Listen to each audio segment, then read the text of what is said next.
I was in the service, I was in the Army, active duty for about 8 years.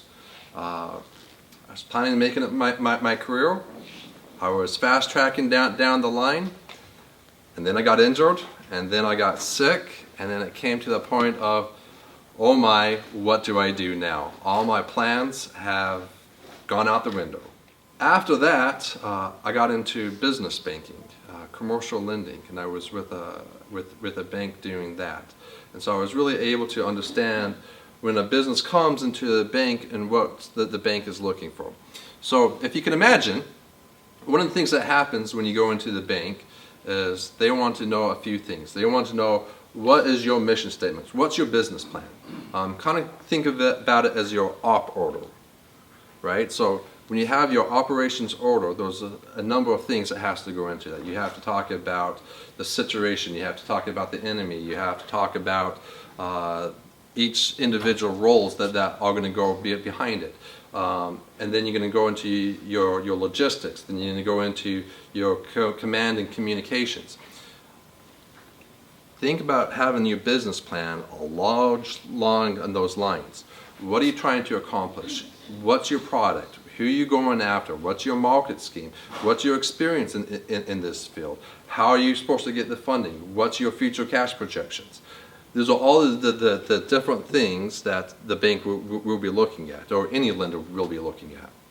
So, coming from a military experience, we not necessarily deal with businesses, but we have a lot of training that easily translates into going into business.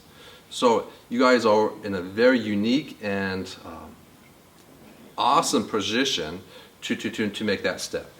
Now, if you look at the statistics, about 40% of businesses fail within the first year. That's a large obstacle that needs to be overcome. Additionally, 80% of businesses will fail within the first 5 years. So the odds are really kind of stacked against you in doing this.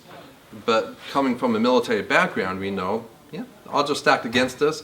We just have to find a better way for this. That's all we have to do.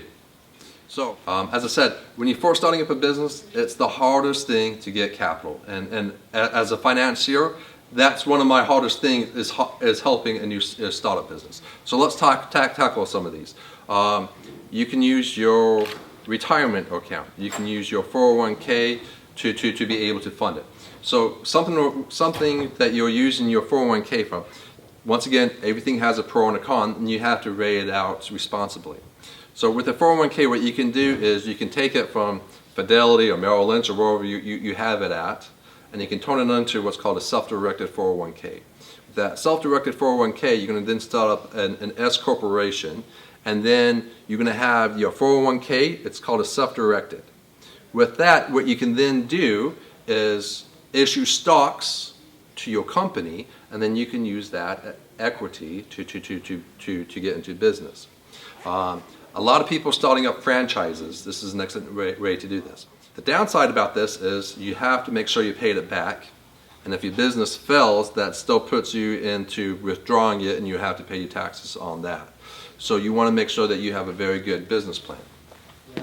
The SBA lender for that area is actually covering 5 or 6 branches, so then it'll go up to him, and then he needs to get approval from his regional manager, and then they need to go then take it up to the vice president, and all in the meantime you're trying to figure out funding.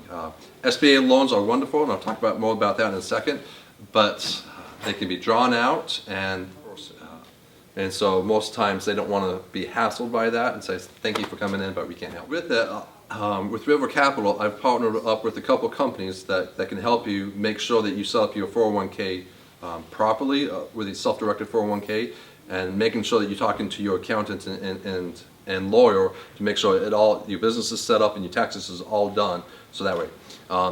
With your self-directed 401k, there's also some other bonuses behind it. You can then pay it back, and you can then use it as your own retirement account. And if you grow your business, it's another thing that you can have your own employees going into and going through the same agency to it. So equity line of credit on your house, right? If you have equity inside your house, this is just an easy way to pull it back. The banks have kind of reduce how much money that you have available that you can get out of a HELOC. But that's an excellent way that you can get, say, $20,000, $30,000, $40,000, $50,000 and to do it. So you're looking at your initial cost for going to business.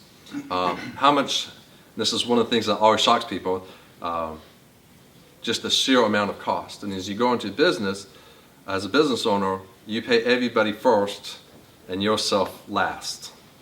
And so those are one of the things that you have to look at. Credit cards. This is a very tricky when you're using credit cards. And actually, if you use it correctly, it's probably one of the most brilliant ways that you can do it. They're going to be looking at your personal credit. So how does your personal credit look like? If you can, below a 700, do everything you can in your power to get your FICO score above that 700. It's going to give you a lot more flexibility when you go start applying for loans. So what I do with businesses is I first of all have them get in contact with my partner company. They will teach you about the uses of credit cards. You can also call it an unsecured lines of credit, unsecured business line of credit. So what happens is you're using your own credit score to get it. And most of the times I can get companies between $20,000 to $150,000 depending upon what type of company that they're using for that. Once they've done that, we then use your EIN number, your business tax information, and we're going to tie it to these credit cards. Once that's been tied to, and over a period of time, your business gains credit. So that way when you go in for a traditional loan or other loans, they'll look at your business credit and they says, wow, this is really great. I can give you a better rate in term. And this is what's going to happen is once you've established that business line of credit, you can then use it for marketing. You can use it to make payroll. You can go use it to buy supplies. And that way you can do it. One of the things that you have to do is you have to make sure you pay it down. So if you're into real estate investing, this is really quite an easy one for real estate investors. You're going to buy and flip a house. When you go into buy and flip a house, most of the time you're going to get a hard money loan. Banks don't like the buy and flipping market. But I can help you get a hard money loan within about 5 days, interest only, no prepayment penalties behind it. And then with that, buy the house, you can then use your unsecured business lines of credit to do all your fixes and repairs and be back on the market and sell it within the next 2 or 3 months. Another place that you can go is angel investors. And I'm starting to get contact with angels investors where they can be able to give you loans. And to help you out with it. Another one is venture capitalism.